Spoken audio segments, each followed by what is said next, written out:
সম্মানিত এই সভার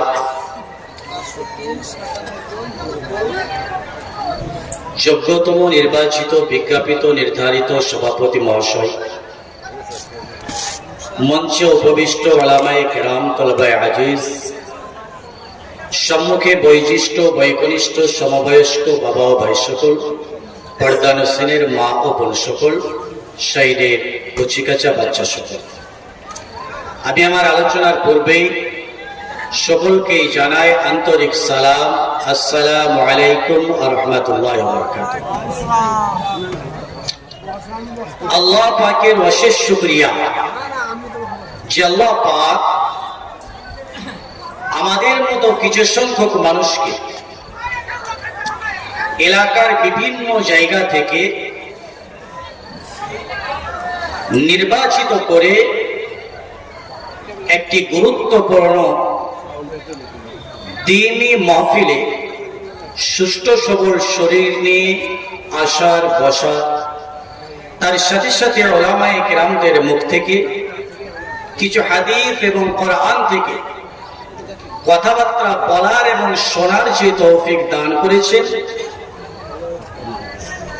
তারই শুকরিয়ার্থে আমরা সকলে একবার মহব্বতের সঙ্গে জোরে সোরে পড়ে নিই আলহামদুলিল্লাহ। আর একটু জোরে সোরে পড়ি আলহামদুলিল্লাহ।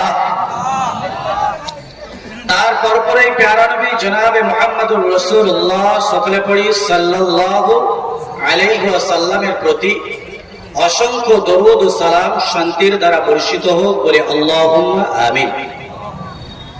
সম্মানিত দিনী ভাই,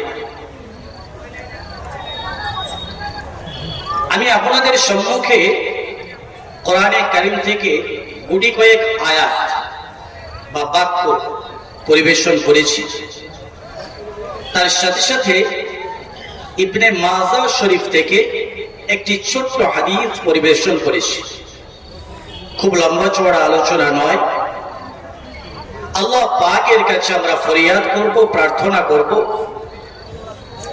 যাতে করে এই আলোচনাগুলো শোনার সাথে সাথে আমরা পূর্ণাঙ্গভাবে আমল করতে পারি। একবার জোরে বলি আল্লাহুম্মা আমিন।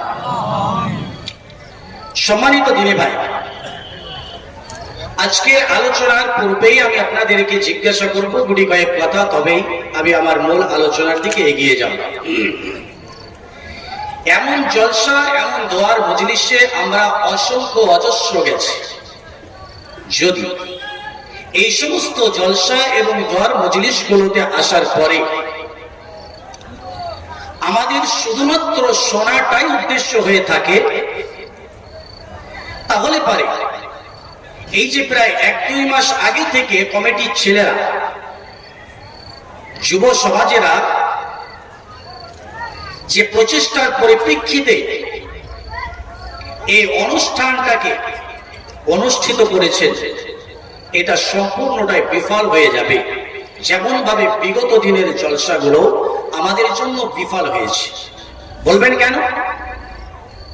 কারণ হচ্ছে, যখন বিভিন্ন জায়গায় জলসাগুলো করতে যায়, ফার্স্ট টাইম দেখা যায় এশার নামাজে প্রচুর লোক। জিজ্ঞাসা করা হয় যে ভাই, আপনাদের এখানে বসতি কত ঘর? বলে 500 ঘর, 1000 ঘর, 200 ঘর, 250 ঘর। মাশাআল্লাহ, ভালোই নামাজি। কিন্তু দুঃখজনক বিষয় হলো সত্য, ফজরের সময় মানে এশার সময় যে 5 ওয়াক্ত নামাজি গুলো ছিল, তার মধ্যে থেকে জলসা দেওয়ার বরকতে ফজরের সময় 1/3 কেটে গেছে। কেমন হয় না ভাই? হ্যাঁ, এমনই হয়। সেই জন্য আমাদেরকে চেষ্টা করতে হবে, এই যে জলসা অনুষ্ঠানগুলো আমরা করি, প্রতিটা সেকেন্ডে সেকেন্ডে পয়সা খরচ হচ্ছে। আমরা সময় ব্যয় করেছি, রাত্রি যাচ্ছি।